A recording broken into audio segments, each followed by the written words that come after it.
Imagine a world where the quiet decomposers of the forest floor are also these master chemists, intricate architects, even vital partners in the hidden lives of trees and animals. It's a world we often walk right past, isn't it? But we're stepping into that kingdom of fungi today. Exactly. And specifically, we're taking a deep dive into a really fascinating and incredibly diverse group, the order Phyllophorales. They're part of the broader phylum Basidiomycota. Right. Our mission, really, is to pull out the most surprising and important insights from some, pretty dense scientific stuff. Mhm. We want to make the complex biology and ecology clear, engaging, and, well, accessible for you. Think of it as your shortcut, a way to get genuinely well-informed about a group of fungi that are, frankly, everywhere. They're shaping ecosystems, impacting our health, often in ways you just wouldn't expect. That's right. So over the next few minutes, we'll explore their unique, sometimes kind of bizarre structures. We'll get into their crucial roles in breaking down wood, and that's more nuanced than you might think. We'll uncover some unexpected medical uses, ecological importance, and even touch on the puzzle of how scientists actually classify these things. Yeah, it's a bit of a challenge, taxonomically speaking. So get ready for some genuine aha moments that might just change how you see the world around you. Okay, let's start with this incredible diversity. You hear fungi, maybe a picture a classic mushroom with gills. Right, the standard image. But these Phyllophorales, they often look completely different. It's a really varied group, isn't it? What kinds of forms might we actually, bump into out there? You're spot on. The visual diversity is huge. And yeah, that's part of the charm and the challenge. Some are super inconspicuous, like just thin layers of paint or crust on dead wood. Yeah. Almost like a web of fungal threads. Sort of flat. Yeah, basically flat, resupinant forms. Yeah. But then you get the really obvious ones, often named for what they look like. Think sturdy, pore fungi, elegant club fungi, these intricate coral fungi that look almost like something from under the sea. Sharp-toothed fungi, and of course the very familiar bracket fungi or shelf fungi jutting out from tree trunks. Like little ledges. Exactly. And there's even one called the beefsteak fungus because, well, it honestly looks uncannily like a slice of raw meat. No way. Okay, the names definitely paint a picture. So beyond these shapes, what's the core thing, the defining feature that lumps all these different-looking fungi together as a Phyllophorales? Fundamentally, unlike those typical gilled mushrooms, these fungi generally don't have gills. Instead, their spore-producing surface, we call that the hymenium. It's typically exposed right from the beginning while the stores are still developing. So like naked spores? Kinda, yeah. They're always visible as they mature. That's a key trait. And this hymenial surface, it can be smooth or ridged, maybe warted or toothed, or most commonly it's pored, little tiny holes, which is why lots of them get called polypores. Got it. So it's not just the outside appearance, it's how they're built deep down microscopically that allows for all this variety, what's happening with their internal architecture. Right. This is where their engineering really comes in. The fungal body itself, the basidiocarp, it's built from these complex networks of thread-like cells, hyphae. The building blocks. Exactly. And many of Phyllophorales are pretty unique because they use not just the basic living hyphae, but also specialized types, things like skeletal hyphae or binding hyphae. Skeletal, like giving it structure. Precisely. They're thicker, sometimes unbranched, giving rigidity. The binding ones add flexibility and cohesion. This internal mix, this hyphal system, is what lets them build everything from those flimsy paint-like crusts to really tough, woody shelf fungi that can last for years. That makes sense. The internal scaffolding dictates the shape. And speaking of microscopic wonders, I heard about a type of specialized cell that sounds, well, almost predatory. Something about trapping worms. Ah, you must mean stephanocysts. Yes, these are tiny globe-shaped structures, and they have these distinct little frilled crowns on them. Frilled crowns? Yeah, it looks like a little crown. And what's absolutely wild is that these are actually specialized nematode traps. Get out. Really? Yes. The fungus secretes this sticky goo, an adhesive mucilage, and it ensnares microscopic worms, nematodes that wander by. Then it consumes them. So a tiny sticky fungal trap. Yeah. Hunting worms.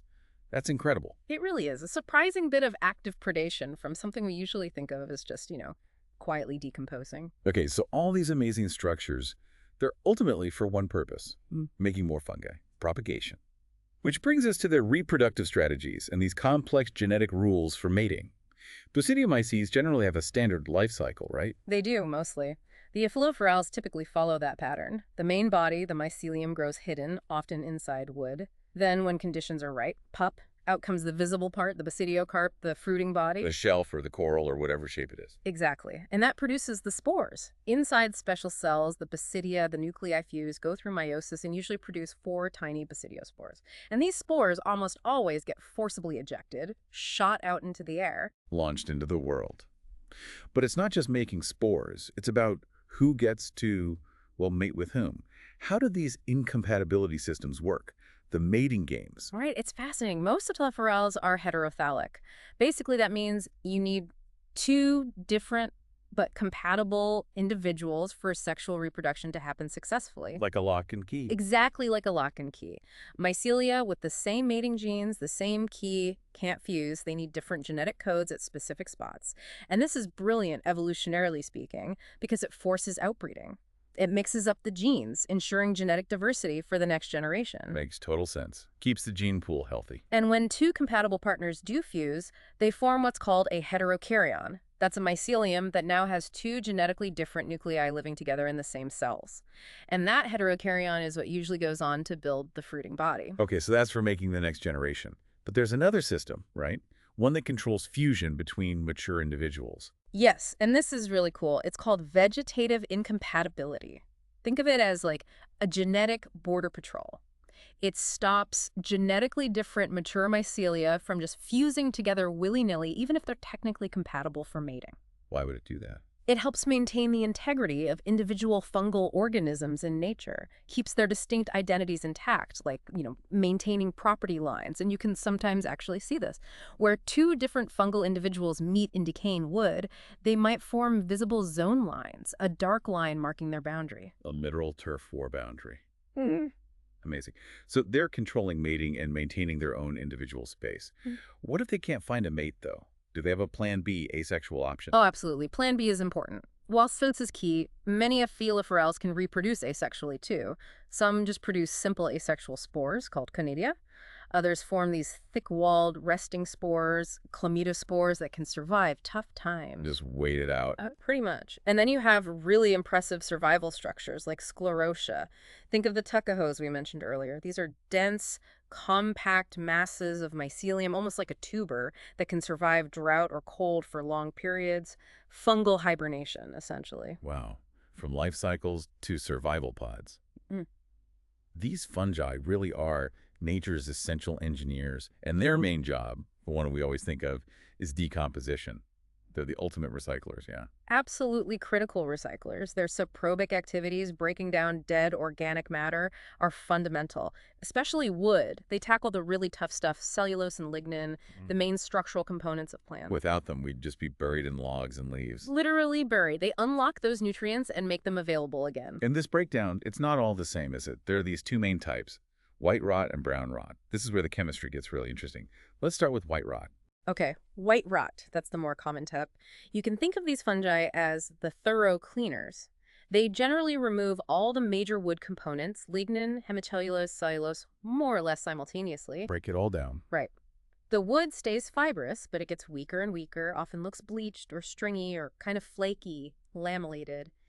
They achieve this with powerful enzymes they secrete outside their cells, basically digesting the wood externally. Industrial strength cleaning crew. Got it. But brown rot sounds different. Very different strategy. Fewer species do brown rot, but they're incredibly important, especially in coniferous forests, forests with pine, fir, spruce trees. Okay. These fungi primarily go after the cellulose and hemicellulose. They leave the lignin mostly behind, just slightly modified. What's left is this crumbly, brown, cubical residue. Cubical, like little blocks. Yeah, it breaks apart into little cubes. And this residue, this isn't just waste. This brown rot humus, as it's sometimes called. Yeah. It's an ecological superhero. How so? Well, this lignin-rich stuff is incredibly resistant to further decay. It can persist in the soil for thousands of years. It builds up humus, which is absolutely essential for healthy coniferous ecosystems. Wow. Thousands of years. What does it do for the soil? It improves soil structure, aeration, water retention. It promotes those vital mycorrhizal partnerships between fungi and tree roots, even helps with nitrogen fixation, it's foundational, which really makes you question the practice of removing all dead wood, especially conifers, from forests. That residue is a vital legacy. That's a huge ecological insight. It's not just decay, it's creation of something vital and long-lasting. And this chemistry, this decay power, it's useful beyond the forest, right? Biotechnology. Absolutely. Scientists are really excited about harnessing these fungal enzymes for bioremediation, using them to break down pollutants like pesticides or industrial waste, and also for things like pulp bleaching and paper making. Using fungal enzymes could be a much greener, cheaper way to remove lignin than using harsh chemicals. Very cool. But beyond decomposition, these fungi aren't always the good guys, ecologically speaking. Many are significant pathogens. They attack living trees. That's the other side of the coin, yes. Yeah. Many are serious parasites. They get into trees, usually through wounds, and cause heart rot or root rot, decay inside the living tree. Weakening it from the inside out. Exactly. Think of species like Ganoderma, those shelf fungi you often see on living trees. They can cause significant internal decay. There was a stark example after Hurricane Andrew hit Louisiana back in '92. Most of the trees that blew down. Turned out they already had extensive heart or root rot caused by these fungi. The storm just revealed the pre-existing weakness. And some of these fungal threats can stick around for a really long time, can't they? They sure can. Species like Heterobasidium anosum are notorious pathogens, especially in managed pine forests. The fungus can survive as living mycelium in the dead root systems of stumps for decades, even up to a century. A century, wow. Yeah. So when new trees are planted, their roots can grow into contact with these old infected roots, and boom, the disease spreads. Thinning operations in forests, while necessary sometimes, can actually create wounds on remaining trees or stumps, giving the fungus new ways in. It's a persistent problem. So if we have problem fungi, Hmm. can we use other fungi to fight them? That's a really exciting area, biological control. And yes, sometimes we can. There's a great example, Flebiopsis gigantea. It's another wood decay fungus, but it's not usually pathogenic. Okay. Foresters can actually apply spores of Flebiopsis onto freshly cut stumps, especially pine stumps.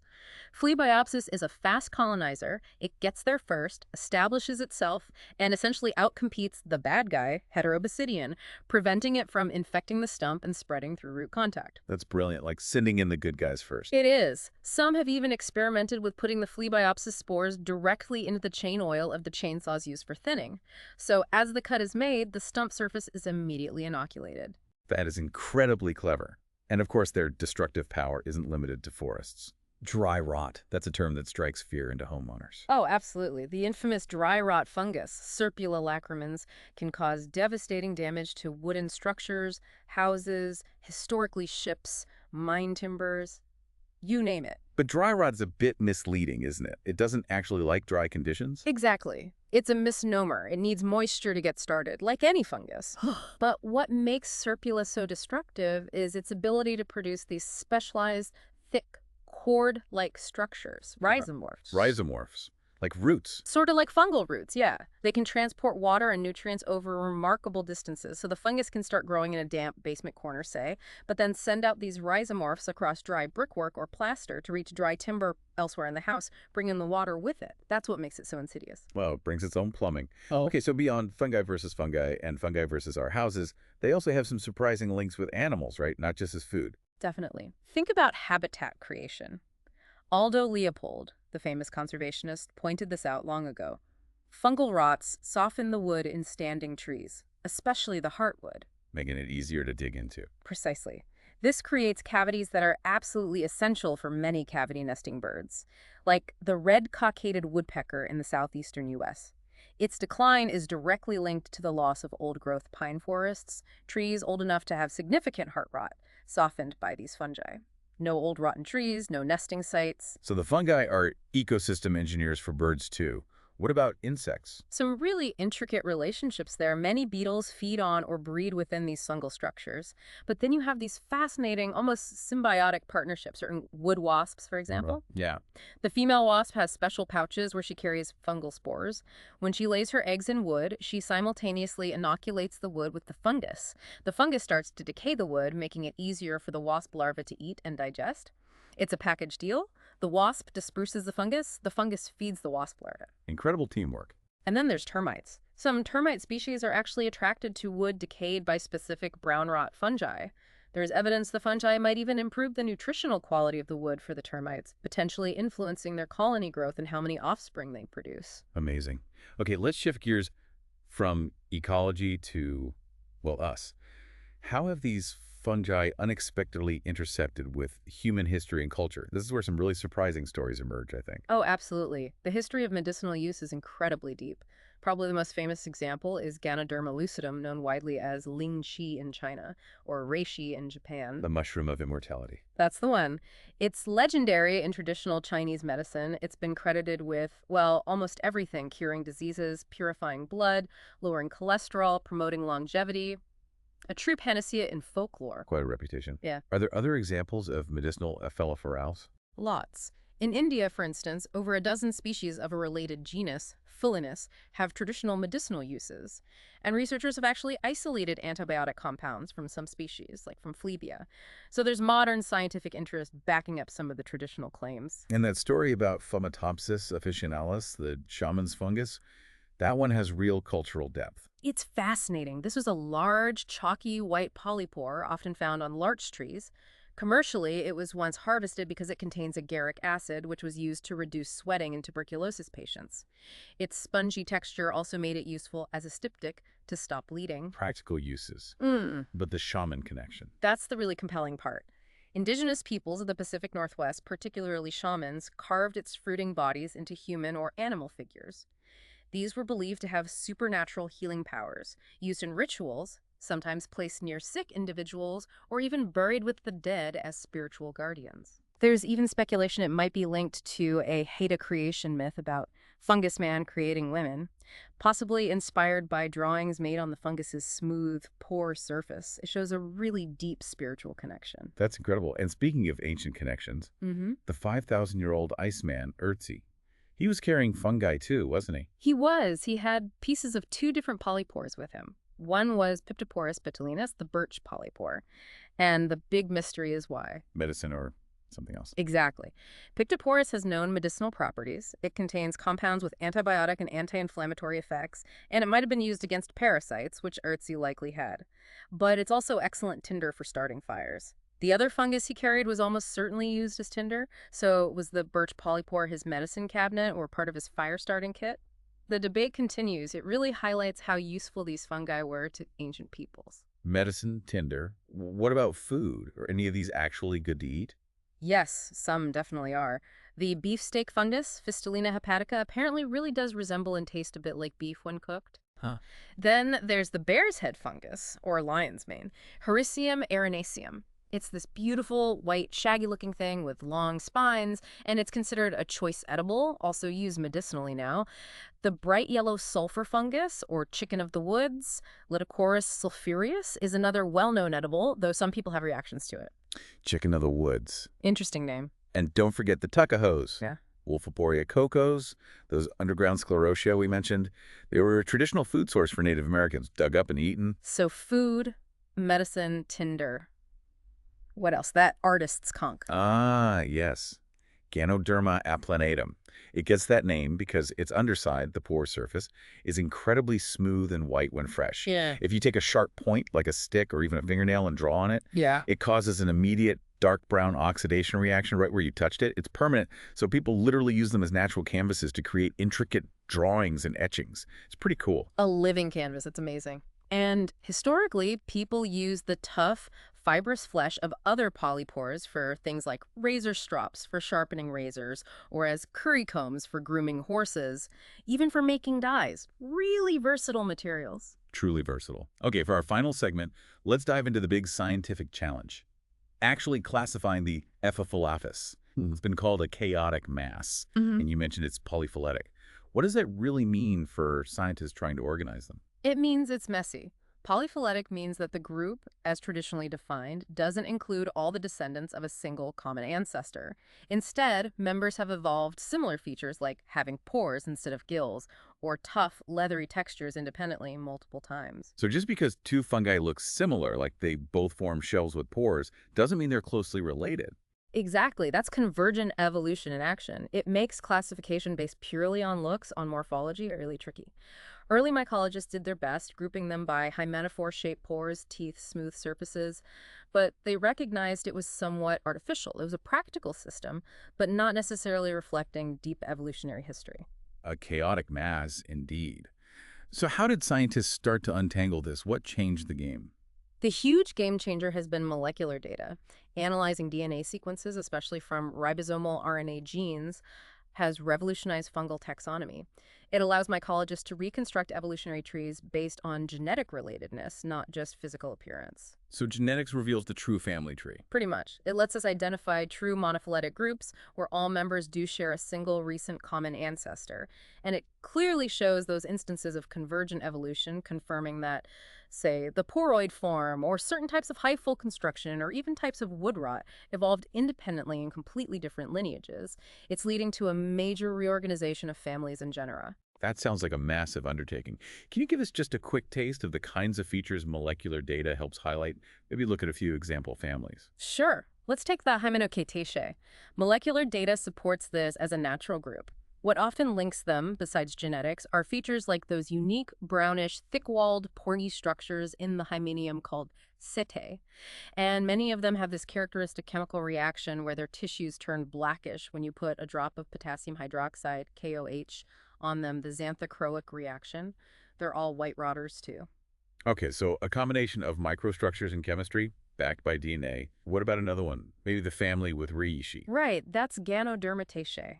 Again, molecular data strongly supports this family. They're known for Ganoderma species, like reishi and the artist's conch. Besides the often shiny, varnished cap surface in some species, a key unifying feature is their very distinctive basidiospore structure. They have a double wall with ornamentation between the layers. It's quite unique. And maybe one more, completely different. How about schizophlacia? This family contains Schizophylum commune, the split gill fungus. It's found worldwide, a real weed species, and it's become a major model organism in fungal genetics research. Molecularly, it's distinct, and morphologically, it's unmistakable because its gills are actually split down the middle and they curl inwards when dry, protecting the hymenium, then open up again when moist. Super clever adaptation. Split gills, wow. And one last one, maybe the Coniopheraceae. Molecular data groups these together. They're notable because they are all brown rot fungi, and they have distinctively colored basidiospores that stain strongly with a dye called cotton blue. We call that cyanophilus. And interestingly, this family includes the infamous dry rot fungus Serpulolacrimans. Fascinating how genetics helps group these fungi by shared traits, even linking decay type or spore characteristics. So wrapping this up, we've journeyed from their incredible shapes and hidden structures To their complex mating systems and survival tactics. to their absolutely critical roles as decomposers, both white rotters and those ecologically vital brown rotters. Uncovering surprising medicinal uses and their intricate connections with animals and even human culture. And finally, touching on the ongoing quest to understand their true evolutionary relationships using modern tools. It really underscores that these aphelophorales, they're not just simple molds or brackets. They are dynamic, complex organisms, truly silent engineers shaping our world, from forest health to biotechnology to potentially new medicines. Absolutely. And what's really exciting is knowing there's still so much more to discover about them. So maybe the next time you're out for a walk and you see a shell fungus on a tree or even just, a strange crust on an old log, take a closer look. Remember the universe of biological complexity humming away inside. These fungi are constantly transforming our world in ways we're really only just beginning to fully grasp. It makes you wonder, what other hidden biological processes are unfolding all around us, just waiting for us to notice? We certainly hope this deep dive has sparked some curiosity and giving you a new appreciation for these often overlooked but profoundly important members of the fungal kingdom. Thank you so much for joining us on this deep dive. We really appreciate you being part of the Deep Dive family.